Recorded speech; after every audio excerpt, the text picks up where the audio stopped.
Welcome to it's UTV. నేను మీ రేణుశ్రీ. మన లైఫ్లో కొన్ని విషయాలు ముందుగానే కనుక ప్లాన్ చేసుకోగలిగితే చాలా ప్రాబ్లమ్స్ని అవాయిడ్ చేయొచ్చు. దీన్నే స్మార్ట్ ఫైనాన్స్, వెల్ ఫైనాన్స్ ఏదైనా అనొచ్చు.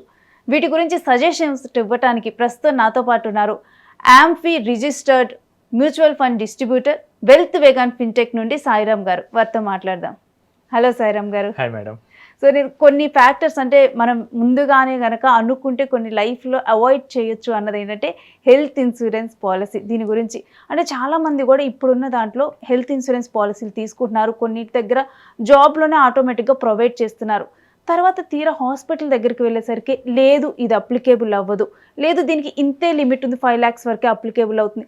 ఆ తర్వాత ఆ పాలసీ వాళ్ళకి అప్లికేబుల్ అవ్వడానికి వాళ్ళు తిరగాల్సిన ప్లేసెస్ ఎక్కువ ఉంటున్నాయి. దీంతో ఈ పాలసీ నాకు అప్లై అవ్వకపోయినా పర్లేదు, నేను ఆస్తులు అమ్ముకొనైనా బిల్లు కట్టుకుంటున్నా అనే సిచ్యువేషన్కి వస్తున్నారు. రైట్ హెల్త్ ఇన్సూరెన్స్ పాలసీ అంటే మీరు ఏమంటారు? సో మన జీవితంలో అనుకోని సంఘటనలు జరిగితే కనుక మనకి ప్రొటెక్షన్ ఇచ్చేది ఇన్సూరెన్స్. అవును. సో అందరూ హెల్తీగానే ఉండాలని కోరుకుంటారు. బట్ ఏదైనా రిస్క్ వచ్చేసి మనకి హాస్పిటలైజ్ అయితే కనుక బిల్ అయితే ఈ రోజుల్లో లక్షల్లో అవుతుంది. అవును. సో హాస్పిటలైజ్ అవ్వాలంటే మనకి డిసీజెసే రావాల్సిన అవసరం లేదు. మన రాత బాగోకపోతే యాక్సిడెంట్స్ కూడా అవ్వచ్చు. So few weeks back when I was going to this Vishnu mark road, okay, bike skid అయింది.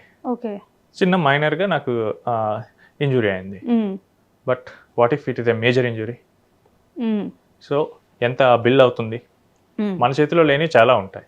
మనం కరెక్ట్గానే వెళ్ళొచ్చు, బట్ అవతలోడు కరెక్ట్గా లేకపోతే. సో మనం ఇలాంటి పరిస్థితుల్లో మనం హెల్త్ ఇన్సూరెన్స్ అనేది మనం డిపెండ్ అవుతాం. అవును.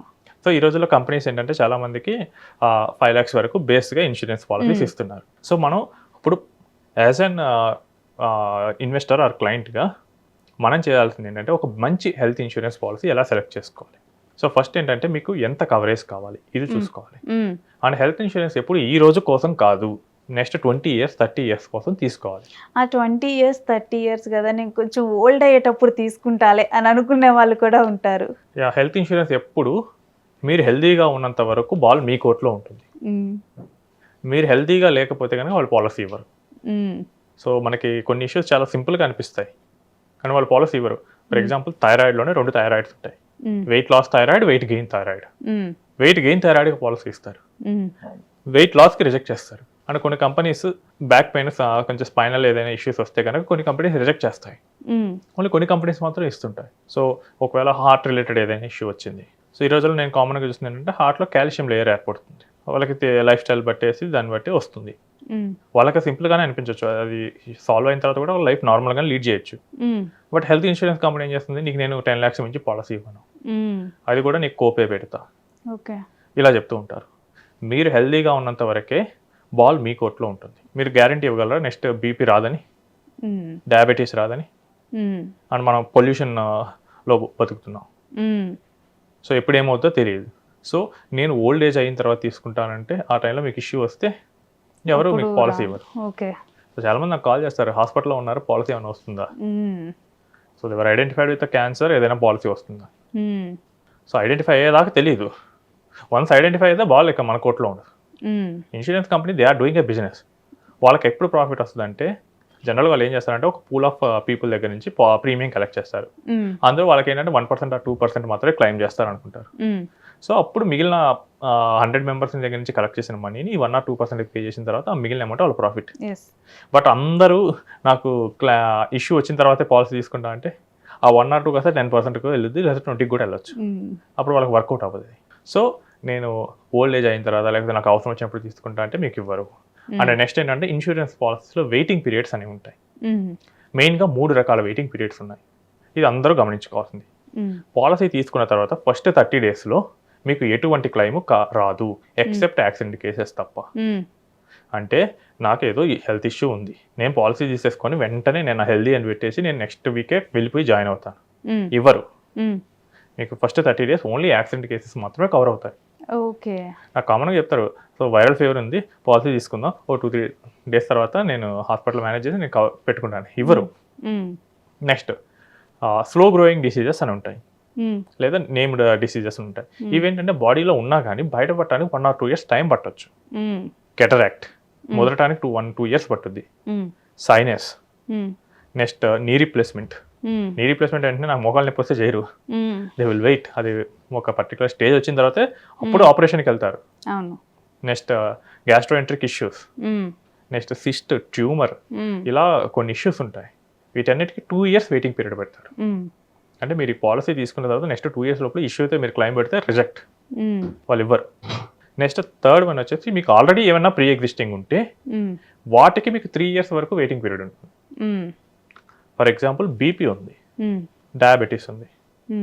ఈ డయాబెటీస్ ఉన్న పర్సన్ కింద పడ్డాడు, ఆ వూండ్ అయింది, అది కొంచెం పెరిగింది, హాస్పిటల్కి వెళ్ళారు, వాళ్ళు క్లైమ్ ఇవ్వరు. బికాస్ నీకు డయాబెటీస్ ఉంది, డయాబెటీస్ వల్ల ఇది హీల్ అవ్వట్లేదు, diabetes has 3 years waiting period. And ఇంకోటి ఏంటంటే మనకి తెలియని ఏ ఇష్యూ అయినా కానీ వీళ్ళు బీపీ డయాబెటీస్తో లింక్ పెడతారు. హార్ట్ ఇష్యూ ఉంది, హార్ట్ ఇష్యూకి బీపీ కారణం అంటారు. సో 3 years వెయిటింగ్ పీరియడ్ ఉంటుంది. సో మీరు ఎర్లీగా పాలసీ తీసుకుంటే ఇవన్నీ కవర్ అవుతాయి. ఇవి చాలా మందికి తెలియదు.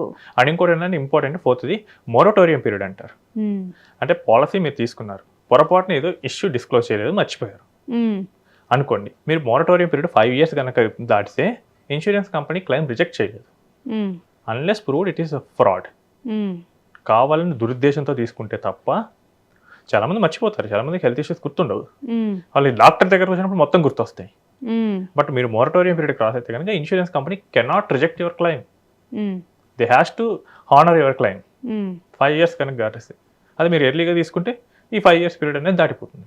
అండ్ నెక్స్ట్ పాలసీ తీసుకునేటప్పుడు ఈ రోజు 2026లో మనం చూడాల్సింది ఏంటంటే, ఫస్ట్ నాకు ఎంత బోనస్ వస్తుంది. If a person is healthy, అన్ని కంపెనీస్ ఆల్మోస్ట్ బేస్ ఫీచర్స్ అన్ని సేమ్ ఇస్తున్నాయి కాబట్టి నాకు ఎంత బోనస్ వస్తుంది, నేను నెక్స్ట్ ఇయర్ రెన్యూ చేస్తే నాకు ఎంత బోనస్ వస్తుంది, ఇది మెయిన్.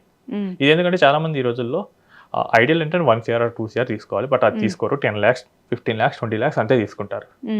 బట్ మెడికల్ బిల్ వాళ్ళే గనక వర్స్ట్ అన్లక్కీస్ట్ పర్సన్ అయితే గనక they can get higher bills. కాబట్టి వాళ్ళు బోనస్ ఎక్కువ ఉన్న పాలసీస్ తీసుకున్నారు అనుకోండి, ఈ ఇయర్ 15 lakhs తీసుకున్నారు, నెక్స్ట్ 2 years రెన్యూ చేశారు, 15 lakhs వచ్చింది, 100% బోనస్, టోటల్ 45 lakhs ఉంటుంది. అదే బోనస్ తక్కువ వచ్చే పాలసీ తీసుకున్నారు అనుకోండి, తక్కువ ఉంటుంది. సో బోనస్ ఎంత ఎక్కువ వస్తే అంత పాలసీ బెటర్ అని. నెక్స్ట్ ఏంటంటే అన్లిమిటెడ్ రిస్టోరేషన్ ఉండాలి. అంటే మీరు ఏదైనా ఇష్యూతో మీరు హాస్పిటల్లో జాయిన్ అయ్యారు, మీరు డిశ్చార్జ్ వచ్చినప్పుడు మళ్ళీ మీ సమ్ ఇన్సూర్డ్ మళ్ళీ మీరు ఇనిషియల్ తీసుకునే అమౌంట్కి మ్యాచ్ అయిపోవాలి ఆటోమేటిక్. సో దాన్ని రిస్టోరేషన్ అంటాం. అంటే పర్ క్లైమ్ మీరు తీసుకున్న సమ్ ఇన్సూర్డ్కి ఈక్వల్ అయిపోవాలి. నేను 15 లక్షల పాలసీ తీసుకుంటే ఈచ్ క్లైమ్ నేను 15 లక్షలు వాడుకునేటట్లు ఉండాలి. ఎందుకంటే ఈ రోజుల్లో చాలా ఇష్యూస్ మల్టిపుల్ విజిట్స్ అవుతున్నాయి. సో నేను మొత్తం కలిపేసి 15 ఇస్తా అంటే ప్రాబ్లం. సో పర్ క్లైమ్ నాకు 15 వచ్చేటట్టు అన్లిమిటెడ్ రిస్టోరేషన్ పెట్టుకుంటే కనుక సరిపోతుంది.